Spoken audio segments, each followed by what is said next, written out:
What's up, everyone? I'm about to go to Toronto to attend the ETH Hackathon. I've never done a hackathon. I've never been part of one, and I might do it if it's like 2 days, So I want to check it out and see what's good. I'm not a coder at all, so I don't know how I can contribute to a hackathon team aside from like graphic design stuff and Figma stuff and like video editing, all that stuff. Yeah, I'm gonna check it out. I'm just gonna get ready. I'm still in bed, kind of lazy. It looks like it's apparently gonna rain today, so that kind of bums me out. But yeah, I'm gonna be like vlogging throughout the whole day. All right, so I'm in Toronto now, and I'm waiting to get picked up by a Lyft so that I can make my way to the convention. This is Toronto. That's what it looks like. I was waiting in front of this Sony data center because I got Wi-Fi right now. I'm wearing my Yeezys today. Carrying a big ass bottle of water. It was raining earlier, but it's not raining anymore. It only rained for like 15 minutes, so that's good. I changed my mind. I just walked a bit, and the traffic is less here, so I'm gonna order the Uber here, and it shouldn't be too late. All right, man, I'm just gonna rent a bike because the Uber didn't even come. Walking is gonna take like 50 minutes, so this just costs like $5. I'm just bike there, get there in like 15 minutes, so I have to pay for this shit. And hopefully there's a station over there so I can park it. But yeah, this should get me over there in time. All right, so now this thing doesn't work.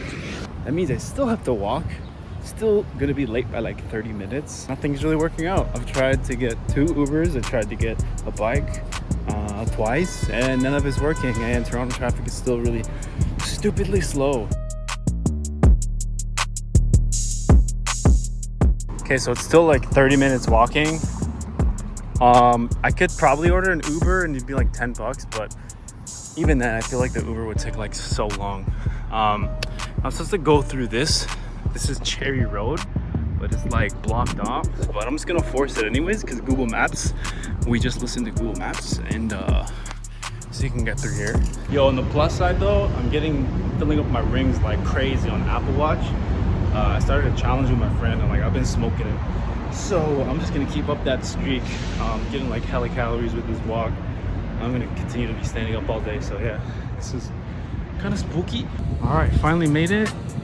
This is like the registration booth, so we're gonna go there.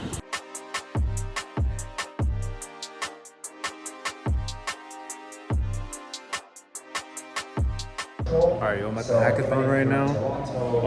I just met some random ass people, and I'm on their hackathon team right now.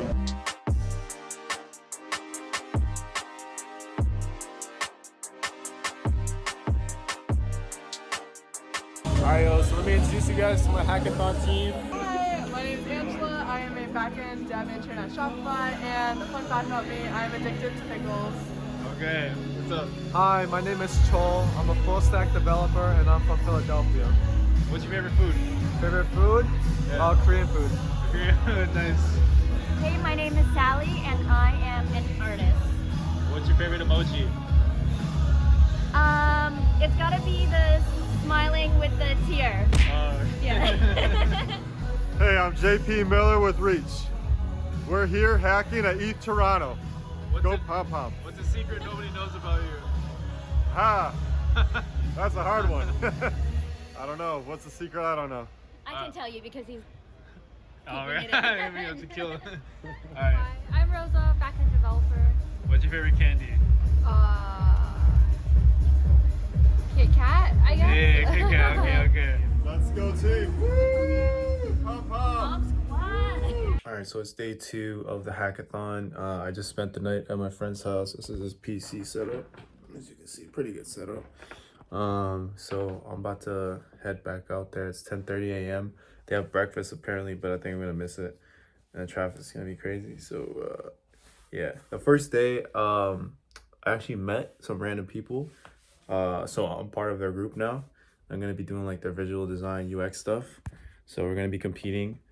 We came up with a cool idea that involves mushrooms and plants.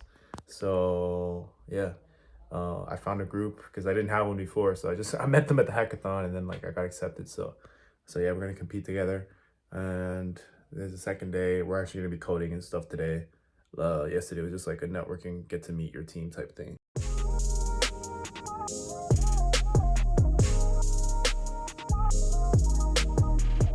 See what it is.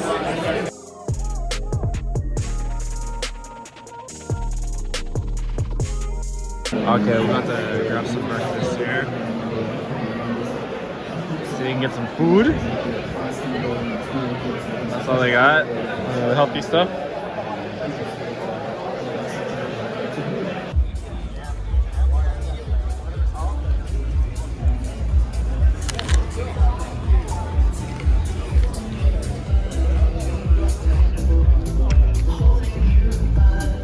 This is a hacker dome, just where people sleep and shit. Alright, so we at the hackathon now.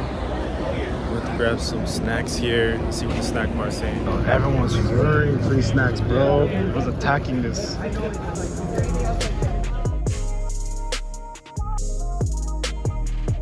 so they got like sleeping bags and shit, pillows, sleeping bags, tents. So people like are actually gonna code their stuff overnight and build it out in 36 hours and compete for the money.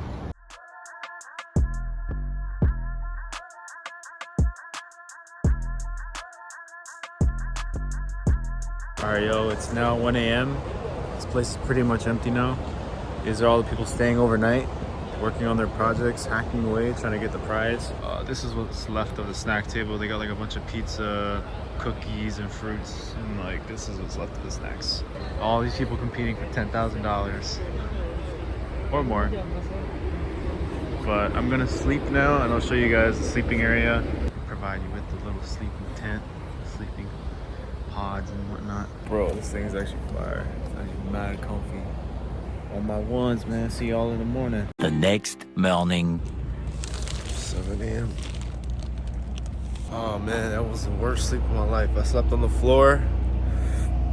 I slept with a little bed thingy on top of me. And like some people were laughing at like 3 in the morning as they saw the way I was sleeping, and then that woke me up.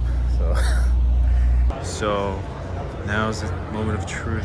Trying to win that prize money. You incentivize the breakdown of the plastics, and as you do that, the buying and selling goes up, and the cost and the value of the carbon also goes up, and it shifts in tandem. So this will discover the true cost of the carbon with the original networkers.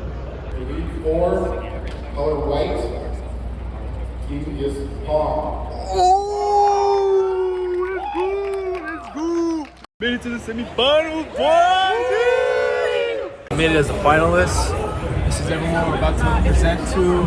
It's the team. Let's go. Fixing everything last minute. This is the stage we're about to go on. All right, here we go.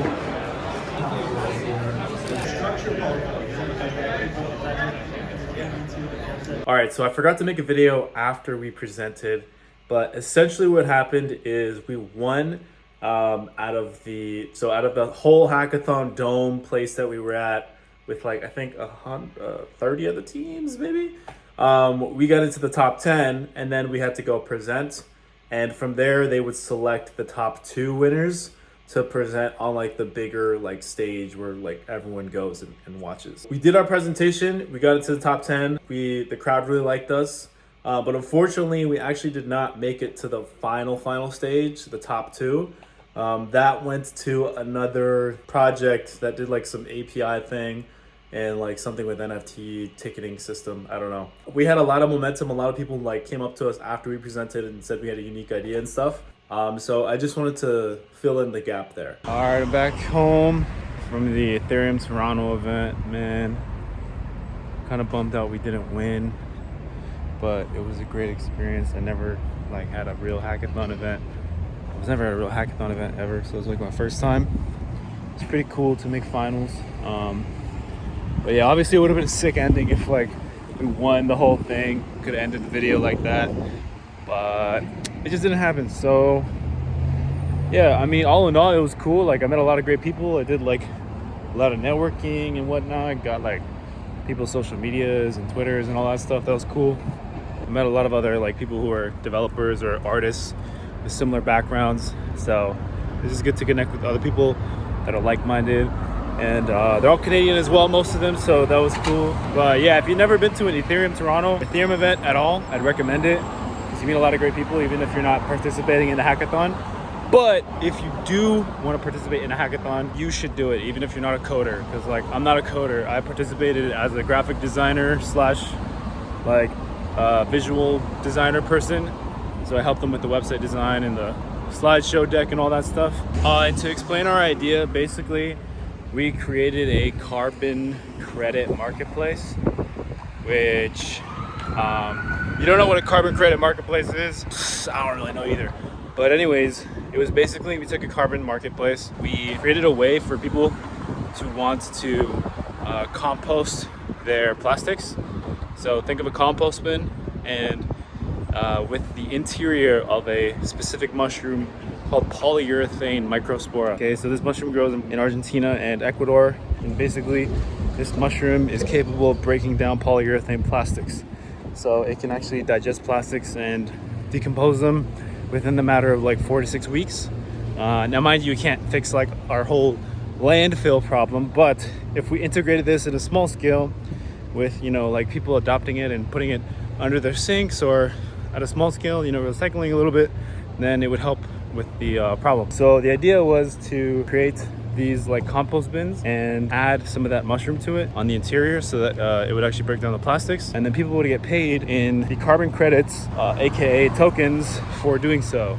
And there would be a sensor on the bin, so it would tell you like how much plastic you've put in there for the week, and if you, the more plastic you put in, basically the more tokens you made.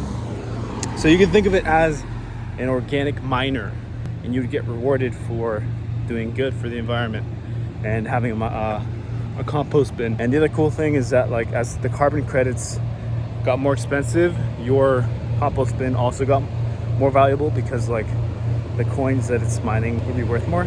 Came up with this idea in like 36 hours. So like the tokenomics and like all the specifics were not hammered out. It was just a very general idea, and we kind of outlined how it could be possible. We didn't really think through how people could exploit it or how people could scam it or cheat it. I'm sure there's ways people can do that, but we didn't think through that. That was our idea, and that was what we pitched, and that was how we got into like top 5. Again, the mushroom is called Pestalotiopsis microspora. So if any of you guys are scientists or fungi specialists, let me know if it's actually possible to do something like this or make products out of that mushroom, because the world needs it. So that's my video for today.